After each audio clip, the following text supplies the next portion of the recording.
और आप लोगों को तो आज बहुत बहुत भगवान ने कृपा करी है, जो आप पहले दिन ही कलश स्थापना होती और पहले दिन ही आपको ये ज्ञान हो जाए कि बच्चे पूछें कि कलश क्यों रखा जाता है, कलश के ऊपर आम के पत्ते क्यों लगाए जाते हैं, कलश के ऊपर नारियल क्यों रखा जाता है, कलश के ऊपर 9 बार मोली क्यों बांधी जाती है, मोली मतलब लच्छा नाड़ा 9 बार क्यों लपेटा जाता है नारियल के ऊपर, कलश के ऊपर जब रखते हैं।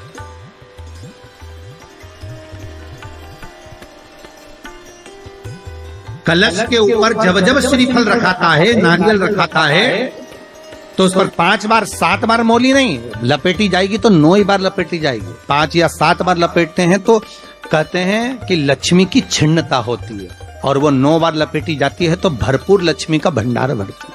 क्यों क्यों कहते हैं महाराज? अब देखिए कई लोग कहते हैं प्रश्न करने वाले पीछे नहीं हटते महाराज, बहुत प्रश्न करते हैं और प्रश्न कर कर पूछते हैं गुरुजी ये कलश के ऊपर आम के पत्ते क्यों लगते हैं, उसका उत्तर है ध्यान दीजिए। प्रश्न बहुत है तो उसके उत्तर भी बहुत है, बस उसको समझने वाला चाहिए। भगवान शिव के पास में आकर स्वयं कामदेव की धर्म पत्नी रति रो पड़ी, आंखों से आंसू बह रहे। कामदेव की धर्मपत्नी रति रो रही है। शिवजी अपनी साधना में लीन थे। भगवान शंकर नेत्र बंद करके शिव आनंद में विराजमान। शिवजी ने पूछा बोलो रति,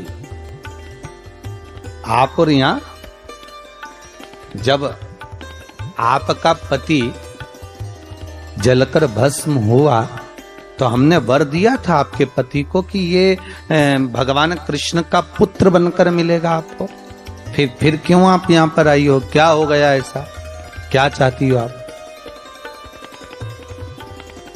फिर आने का कारण क्या है आपका, किस लिए पधारी हो आप? महाराज मेरा पति जो जलकर भस्म हुआ था, उसके भस्म होने पर मेरे ऊपर भी केस लगाया है। तो भाई केस तुम्हारे ऊपर किसने लगाया? ऐसा क्या हो गया कि तुम यहाँ मेरे पास में आए? प्रभु बात इतनी सी है कि मेरा पति जब आपके नेत्रों की ज्वाला द्वारा जलकर भस्म हो रहा था, उस समय पर वो आम के पेड़ पर बैठा हुआ था। कौन से पल्लव थे? आम के पल्लव, आम के डालियों में, आम के पल्लव में मेरा पति छुपा हुआ। क्या चाहती है भगवान से?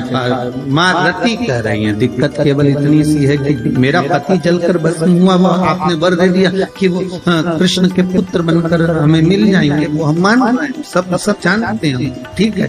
पर दिक्कत इतनी सी है कि जिस आम के पेड़ पर मेरा पति बैठा हुआ था, उसके चक्कर में वो आम का पेड़ भी जला, तो वो आम का पेड़ जो जला उसने मुझसे कहा है कि पति का तो उद्धार हो गया, पर हमारा उद्धार कैसे? आम के पल्लव।